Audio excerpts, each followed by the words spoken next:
Hey guys, welcome to my Penelope Featherington Gold Dress outfit and photo shoot and all the stuff in between, right? Yeah, let's get into it. Okay, to start off, we have background. Which you can read. I made this for my junior prom because I decided last minute to go, so I needed something pretty quick and easy and get out, you know. And she ended up being the answer to that. It's not, those dresses are so specific, it's hard to make one that looks exactly like any of the ones they have. So that's why I call it just gold dress generally, rather than focusing on a specific part that is specifically inspired by the one she has at the Featherington Ball at the end of season 2.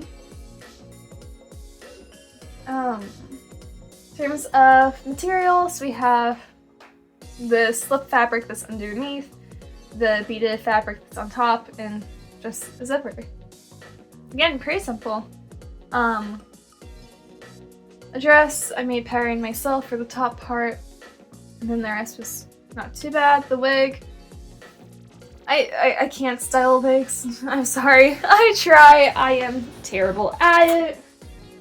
I don't have the physical capabilities to uphold my arms, which does not help. Neither does just my general horrible outcomes with hairstyling. So this is more of a fallen look rather than that really elaborate bun. But I kept in the little braids to kind of get that point across. With my hands, I streaked an old eyeliner across them to make it look like they're a little bit ink stained without actually staining anything that I touched. The whistle down paper I hand wrote myself based off of a whistle down within the books. And then the quill I had gotten in Italy, you know, years ago because I'm old.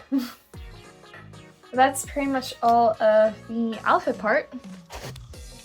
Hey guys, and welcome to the makeup portion of this video, as always, as normal. So I'm going to start with foundation. This is CoverGirl in Classic Ivory. Actually, I should probably pin up my bangs first. That would require thought process, and I don't always have that, so start with that.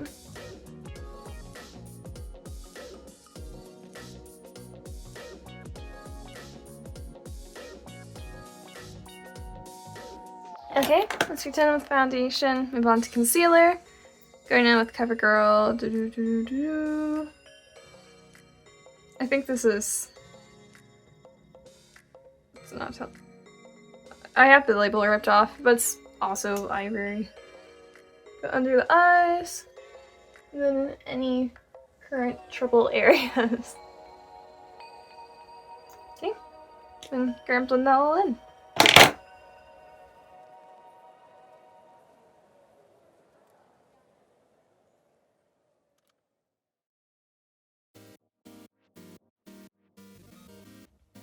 Okay, and then after that, you're going to go with powder. This CoverGirl in Classic Ivory again.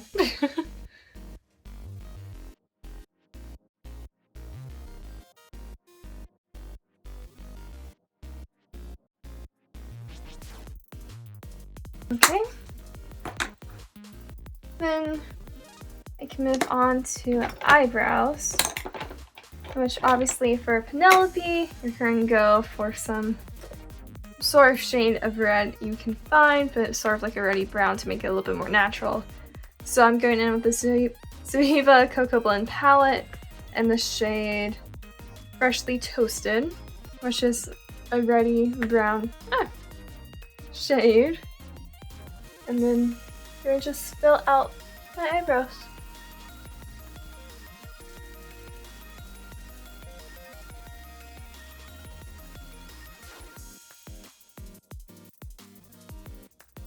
Don't do that.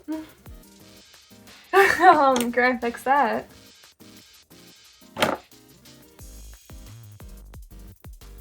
Okay, I recommend staying it within your eyebrow.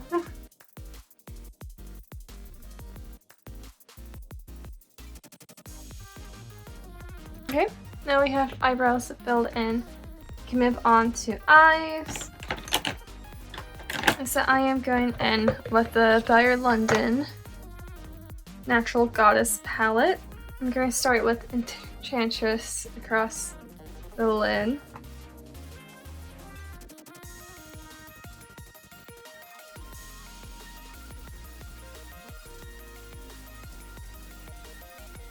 Okay, and then I'm going to switch to,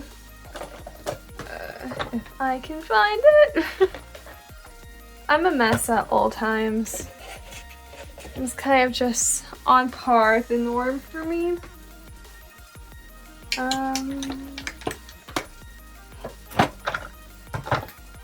Pretty substantial palette. So I'm not sure how I lost it. This is the fill. But I do not see it, so it's fine. We'll make this work. I definitely need to find it though, because I have a shoot coming up that I'll definitely need that one for. But we can stick with the Natural Goddess palette. So we're going under the eye, just to brighten it up a little bit.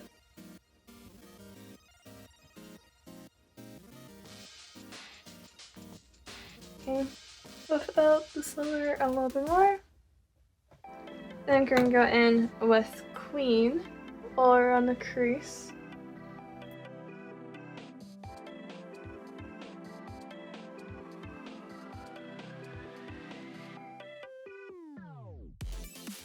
Okay, and then I'm going to darken it up with Temptress just in the crease and really buff that out.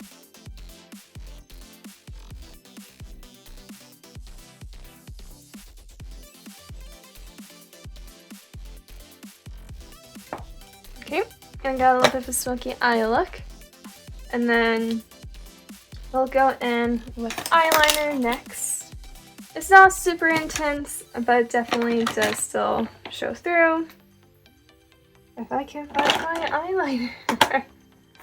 Today is just a mess. Okay, and this is the REM Beauty in at the borderline, I believe, Midnight Black. And then just going to do very light around the bottom, fairly thin with only a teeny tiniest bit of wing.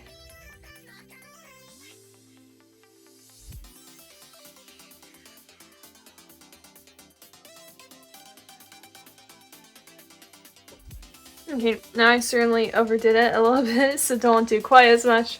When you do it for real, take it slow. Then I'm going in with Maybelline Great Lash Mascara.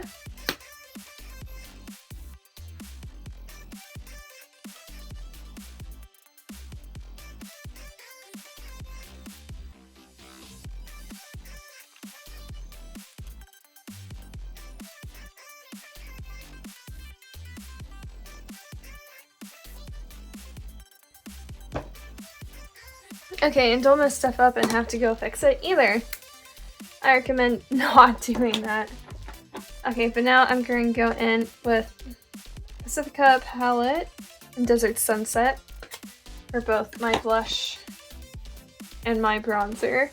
But I am going to mix the blush colors a little bit. So this is much more of an orangey red. Go very light.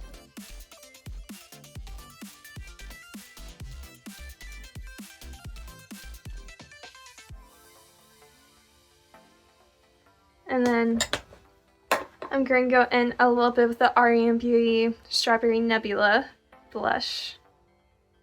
This is my favorite thing ever.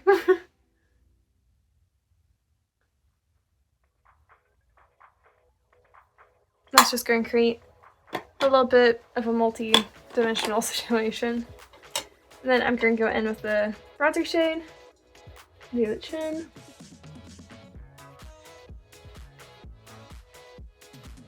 Under the cheekbones.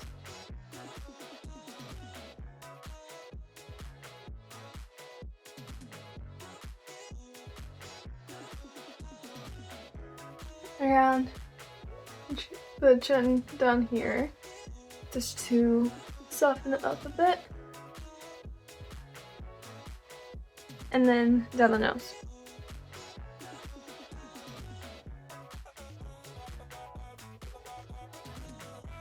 Okay.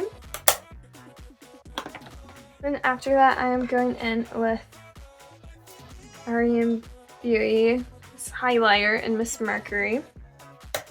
And this, I'm going to dab a little bit on my inner corner just to get even more of that crying effect that I needed for this particular Penelope shoot. I'm putting it on this inner circle, well, inner corner. Just makes it look like you're crying. And then down the nose, the tip, and then cheekbones.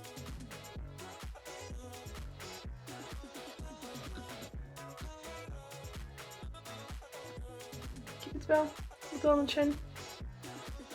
Again, for crying purposes, just gonna put a little bit just under the eye as well. Okay, and then we're gonna move on to the last step of the lips. Okay, I'm going in with Kiss and Smeek lip crown in Maritas. Every single time, I don't know how to pronounce it, but it's amazing.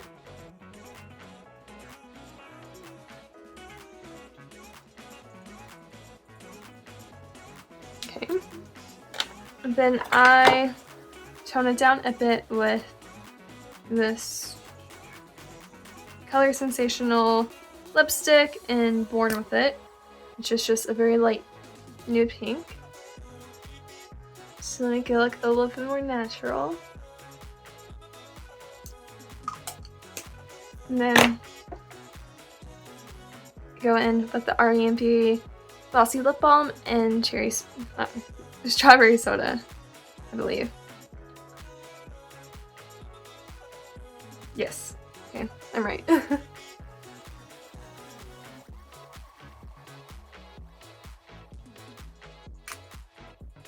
And this is how you get your crying sad Penelope makeup. Let me see if I can get any decent line. There you go. But yeah, so I'll see you guys in the next part. Hey, now we're going to talk about the photo shoot aspect. I don't know how my phone moves like this, but it's fine. Yeah, so this I just did in my backyard. I laid down a green blanket that I could wash just so the dress wasn't actually laying in dirt, but also because it's early morning because I caught golden hour. It was also like had all the dew on the grass, so don't want that. So I had laid down a green blanket that kind of blended in, but also, if you know color theory then Bridgerton, green for Penelope is pretty important. Yeah, so the whole idea, again with the wig, because I couldn't get it just right, and because the outfit isn't quite the same anyways, was kind of a concept shoot, which was a little bit new, a little bit different for me. But the idea of it was the morning after the end of season 2 of the Featherington Ball. She had fallen asleep in her garden, distraught, wakes up, has all the feelings, and has to go through all the stages of grief until you get to a little bit more of a relaxed state. So you can see a few different of those within the shots of crying or not. I did force myself to cry for this. Apparently it's really hard to cry on command when there's a camera. Wasn't aware it was that hard because I can be emotional sometimes. But I pulled up Clannad After Story. Yep, originally I just pulled up the score, Snowfield. And that should tell you the scene that I cried to. Usually the score is enough to send me out, but because there was a camera in front of me, it did not. So I had to pull up the actual clip, and then you have the whole did we make it to the train yet? And then I die. And then I cried, so.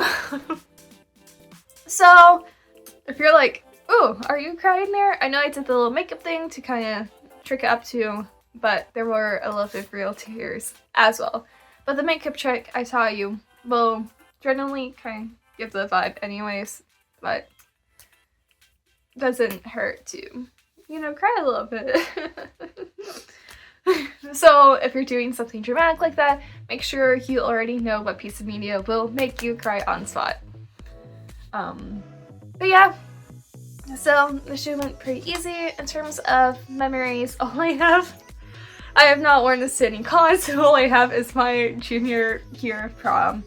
I think that was the point where I realized how similar I am to Penelope, because there's a point where you're standing in that dress and you're one of the first people because you are always early, and so you are one of the first people to get the first glass of lemonade, and then you go stand out on the wall while everyone else is socializing and dancing, and you're alone and you're standing on the wall with your lemonade listening to everyone's business that you don't even know, and then it's a little bit too on the nose. And you're like, how did this happen? Yeah, anyways. Penelope Kinney for life. But far worse people to relate to. She's actually helped me a lot. So, this is not the last of her that you'll see eventually. I keep saying that, and I hope you know that I'm trying to do as much as I can. I'm hopefully going to get a good number of photo shoots done this summer. It just takes time, and time is of the essence. But yeah, I mean, so in terms of other things, I mean, I was the only person who made their dress for prom, to my knowledge. So I mean, that gives me an upper hand. I keep trying to focus the camera because that doesn't seem bad. We'll take it. So that was something. The theme was roaring 20s. I was just 20s in the opposite direction. A little bit prior 20s, but you get the general idea. Yeah. I had a random kid that I don't know, who I don't think went to my school, ask for a picture for me. And the venue that we were at was one that was used for a con as well. So the last time I had been there was for a con, and I was not fully in cosplay. Obviously, I did not wear a wig or anything like that to my prom. But I was still, like, partially so. So, like, it did not faze me when this kid asked for a picture. And then it wasn't... My friend kind of gave me a weird look. I was like, whatever, it's my job. It's what I do. Until, like, a couple days later. And then I thought, it was like, oh, wait. It was not a convention. And I was not fully in cosplay. Nor do I know this show. So, I guess I just was weird enough to draw attention to myself, as always. But, still enough to go stand on my wall, so... honestly, though, I think being able to embrace that helped me through that event that was my junior prom. Otherwise, it was probably not going well, so... At least I could tell myself I am just Penelope. And I practically am, so... Oh well! Just a great thing. But yeah, so that's everything that went down into this outfit. It was made in like a week. Made for that purpose. But I feel like the photos that you have now seen are a far better purpose than what it was originally for. So, thank you guys for listening, sticking around, and I'll see you guys next time around, and oh, I know who the next person's gonna be. Hopefully Shane. Oh, we'll shoot this upcoming week. So, until then, bye!